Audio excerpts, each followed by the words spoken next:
How's it going, everybody? I am Donuts. Donuts. Of course, this is a Black Lives Matter, All Cops Are Bastards, and trans rights supporting channel. If you don't like that, you can get the fuck out of here. Plenty of other shit too, but those are the big three I gotta mention. This is Agent Carter, Season 2, Episode 3, Better Angels. Now, I have absolutely no idea what the fuck Better Angels could possibly be. Better Angels.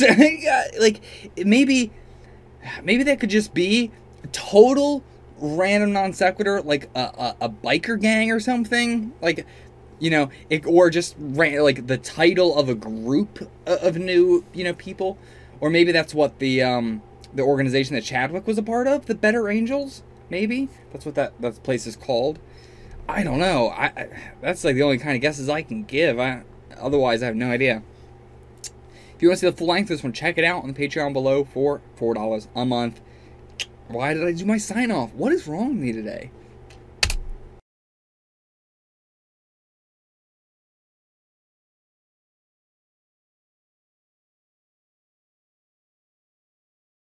Okay, so my fucking screen recording program itself fucking freezed up here on the last couple fucking seconds. I was extremely worried that I lost the whole fucking file. Thank God I did not lose my reaction to this episode. Did lose my reaction to the last couple seconds, but at least it was only a couple seconds. I mean, it was a big thing, but at least it was only a couple seconds.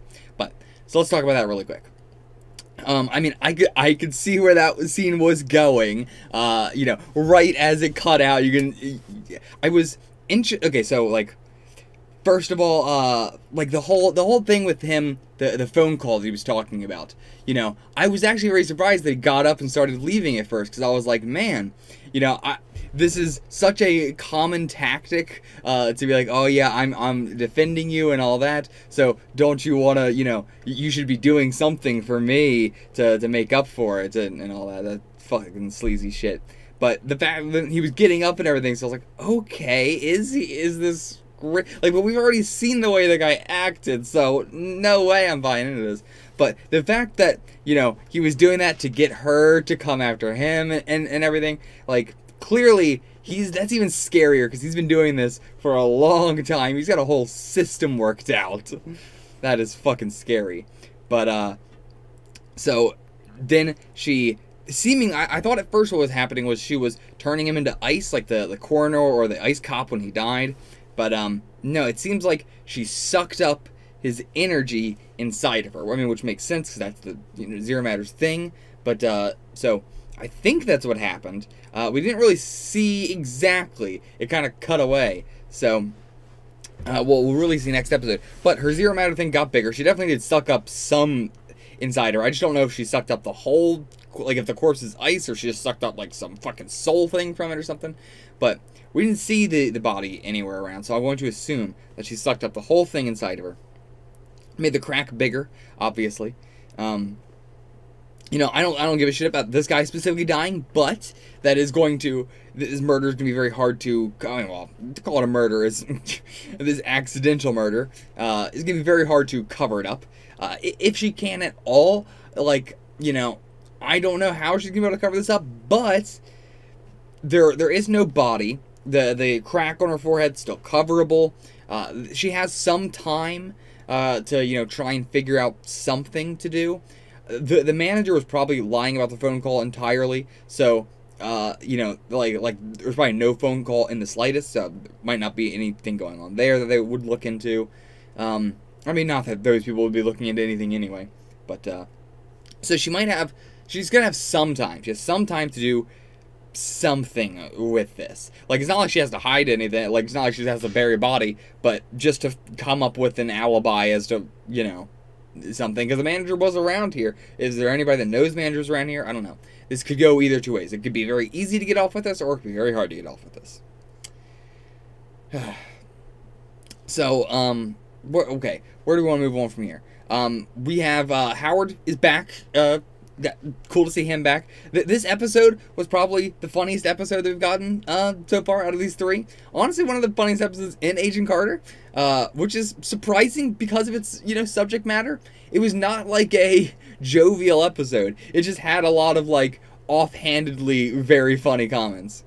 And just really, you know, funny scenarios, like all the women in the club and all that. But, yeah, Howard just is always going to be the funniest fucking character in this show. But, well, also, him being a movie producer, as we were just talking about, makes perfect sense. Absolutely. Of course he would be, you know, fitting for a skeezy-ass job like that. And, so, the Agent Carter and Agents of S.H.I.E.L.D., it's something I've talked about a bit, but not really that much, of just them really wanting to eat their cake and have it too, in terms of characters, like, I mean, not even just Agents of S.H.I.E.L.D., in terms of, like, Marvel as well, with, like, Tony. I think Tony has done a much better job with the, like, showing that Tony is a bad person and not treating Tony like he is, you know, that much of a hero. Like, he is on the Avengers, but, you know, they never at any point try and make Tony out to be, like, this big, you know, super savior kind of guy. He is very clearly a person with a hell of a lot of issues, and all the Iron Man movies are about, you know, that he is incredibly smart, and so, you know, it is a blessing that he's able to come up with a suit, but it is also a curse that he is the one who had come up, like, almost anybody else would have been better. But, yeah, I think they could, you know, like this episode with Howard Stark, we have, you know, them even talking about how despicable Howard Stark is, but then we get into the, oh, but he's a good person because he's done this good act, or, like, you know, because of the stuff he's done with Jarvis, or because of the stuff he's done with Wilkes and everything. And it's the same sort of shit with, like in America with, like, the presidents and everything. People look back on a lot of our presidents as being good presidents because of, you know, occasional things they have done, rather than looking at the whole scope of the person. They want to say Howard Stark is a good person because he's letting Wilkes, a man that he barely, you know, knew at all, and a black guy in the 50s, 40s, you know, into his house and all this. But first of all, that's not, like, that shouldn't be a, you know, just because it is the times and everything, that does not make it, you know, more commendable of a thing to do. It's still just the right thing to do. But, you know, again, going back to the president sort of thing, it's even like, you know, people try and act like Abraham Lincoln is this, like, you know, great president that we had because he freed slaves, despite hating slaves, thinking slaves were lesser people, and, you know, just, like, completely doing shit like saying, like, okay, you know, the freed slaves here are no longer freed because I hate that dude. The dude, like, this general, I fucking hate him. So you know what? Those slaves are not free anymore. They're going back. You know, so much shit like that. Abraham Lincoln's a fucking terrible fucking person. But because he does, you know, a couple good things, it's a very good thing. But it doesn't outweigh the amount of awful shit that he had also done. You know, it is... I mean, Abraham Lincoln is probably the most morally gray one, but that's why I wanted to bring him up, you know. But Howard Stark is not as morally gray as Abraham Lincoln is. That he's definitely way more black in that regard. But it is, you know, it is a character in a TV show. But, you know, we got to talk about this stuff in terms of how the characters. It does bother me in shows when they, like, when they want to eat their cake and have it too. I don't know. That's always the, you know, thing I want to have. That is always the idiom I use to talk about it, because they want to make the audience go, oh man, this person is a bad person. But then they also want us to go, oh, Howard is a good person. But you can't just have us be flip-flopping between the two constantly. And it's not a problem with just this show. It's not a problem with just Agents of S.H.I.E.L.D. It's a problem with a lot of shows in general. Lost is a huge fucking problem with that, and Lost, being the father of network television, has caused that to carry over in so many other shows as well. So I get it. It's a big problem, and I wish I know Lost is a big causer of it, and I always fucking am so mad at that. But, you know, gotta call it out when it is. So, Sousa. You know, I'm, you know, not very into his whole relationship side of things with Peggy or his would-be wife, and, you know, all that. Not really interested in what is going on there, particularly right now. But I do like him as a more prominent character this season. I think he is interesting as a, I say as a more, prominent character, as a side character, but, clearly more prominence than he had last season as a side character. The whole thing of, like, I speak Hollywood now, and the, him being very smart, because it is the scientific strategic reserve. It is not just a bunch of dumb Jack people in here. Plenty of them are, like, Peggy is also very smart. She is also a scientist. We have the actual scientists in the SSR, but yeah, plenty of them are somewhat scientific themselves. And then you have people like Jack. Oh, Jack, this episode. Oh, he's just... I was really... At the beginning of the season, I was like, man, it's so cool seeing how much Jack has changed from the first season. And I really liked Jack in the first season because I could really tell where they were going with his character, and it took him in such an interesting direction. And they're still taking him in an interesting direction here. But at the same time, they're bringing him in a very interesting direction for his character. But as a person, I think Jack's got to go down with these people in the Arena Club now. I know they're going to do a thing of like, oh, he's going to be able to help out from the inside now, and now that he, like, actually, now that it took, like, 4 fucking steps for him to trust, this is all, real. He read the report, then he saw the video, then he, went to the fucking Arena Club and saw the paper, or, I mean, even more than, I say before that, even the, conversations with, what was his name? I don't remember his name. They gave it to us, but I'll go back and check. The FBI guy, the whole conversation with, giving it to him versus letting the SSR have it. Just like there were so many times this episode where Jack got realization of how bad this was, and he still just kept ignoring it and kept ignoring it. So at this point, he got to go down with him. He got to go down with him.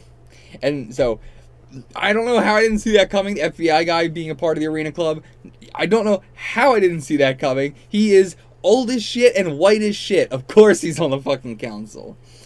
And so everybody, like Jack and the FBI guy, all saw the paper, or the paper they went with. So I'm going to assume that while the council is like the highest ranking members in the club, so the council is the highest ranking members of the club. Everybody in the club doesn't know what's going on, though. Like, the council was, talking and meeting with Anderson to give him the, let him make the decision about what he wanted to do there. But the whole club knew that they were going to do that. Or, it could be that the club only knows about, because, like, the paper is not by itself evidence. It is only evidence because Jack knows about the 2 papers, and Peggy telling him exactly what the paper said. So we could spin in of like okay, well, the people in the club don't actually know what's going on with the council, but with the way they were talking about it, showing him the paper, the FBI guy, like the FBI guy definitely knows for sure, but they could try and spin it, the people in the Arena Club don't know, but I'm not going to buy that. It really seems like everybody in there knows. And so I think Jack's gotta go down with him. I do like that we're, like, they just spelled it outright, like, yeah, this is a white supremacist council. Like, of course it fucking is. Like, that's always what it is. So unsurprising. Big shocker. Speaking of big shockers, though, the Wilkes being invisible thing was, and the calls of the gravity and everything, such a fantastic twist. Like, I absolutely did not see that coming, and just imagining him throughout the entire episode just being in the background, like he's just sticking around Peggy and just standing next to Peggy the entire episode. That's honestly, like, good on him for seeing, her stick up for him in some ways. I mean, I don't know if he actually got into, like, the room with Jack and Sousa and all that. Probably not, because he was probably standing over by the desk or something, and he was still standing at the desk when Peggy left. That has to be the case. So he might not have heard all of that, but he definitely heard plenty of the stuff this episode, I assume. Unless he was just standing in her office the whole fucking time. But no, he did say he was following her around. So anyway, I don't know, how much of a stretch this is scientifically with he can't speak until you coat his throat, and, or once he's coated this stuff, he's, like, it's physical enough for his vocal cords to move. I don't know how much of a stretch that is, but it's good enough for my dumb brain to be able to wrap around. So I'll go with that one. I like it. Oh, so yeah, it's just such an interesting mechanic that we just keep having to like spritz this man with a fucking super soaker to keep him visible and talking. Oh, and like, yeah, can we? I think we're going to be able to actually fix him in the end, but it's terrifying to think about. Like, what if you did just have to spend the rest of your life like this, and like you'd have to be spending so much money on all these chemicals. Like, I could imagine like every morning he just goes and takes like a spritz shower, and but how long would that even last? It seems to only last a couple minutes. Like, could you possibly live your life like this? You would have to find some way of making it last a little bit longer, even if like. But I do think you could. I don't know. With him being incorporeal, does he need to eat? Does he need to drink? How does that stuff work? Because he is alive, he's just invisible. Well, he's not even just invisible, because he is also incorporeal as well. Like, he's how do you want to say? Like, he is physical, but what he is physical is you're able to put your hand through, like a projection. But a projection is still physical. It's just, I'm not science, okay? I don't know how science works, but you know what I'm saying. I don't really know how exactly this works, but it's fascinating to me. So, Peggy sneaking in and out of the council room, supremely entertaining. As I said, it was like some of the best spy shit we have gotten in the show, and I stand by that, because while it is not the most, like, we have gotten so much more, what am I trying to say? Just way, what's a good word to use for that? Okay, I had to ask what a good term for that would be, but spy-fi is, I guess, yeah, I've never had a actual word to talk about what I've talked about plenty of times also through Agents of S.H.I.E.L.D. as well. But yeah, I definitely, I love the spy-fi sort of shit, but the more stuff what Peggy was doing in this episode was so exactly what you would picture yourself doing as a spy when you were a kid.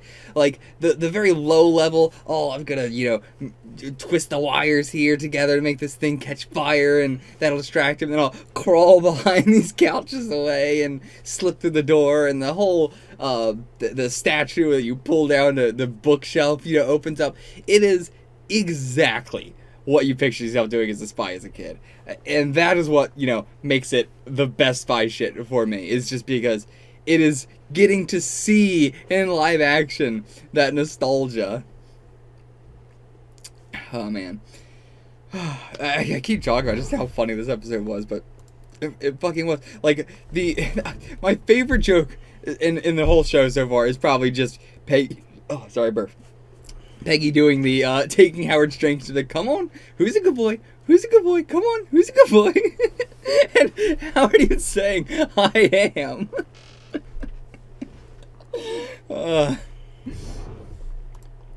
So, then we had the Peggy versus Hunt fight. So I guess that was not one of the guys that she had taken out. This is still the guy who'd been, like, watching them the whole time. And he is still around now. They didn't really take care of him.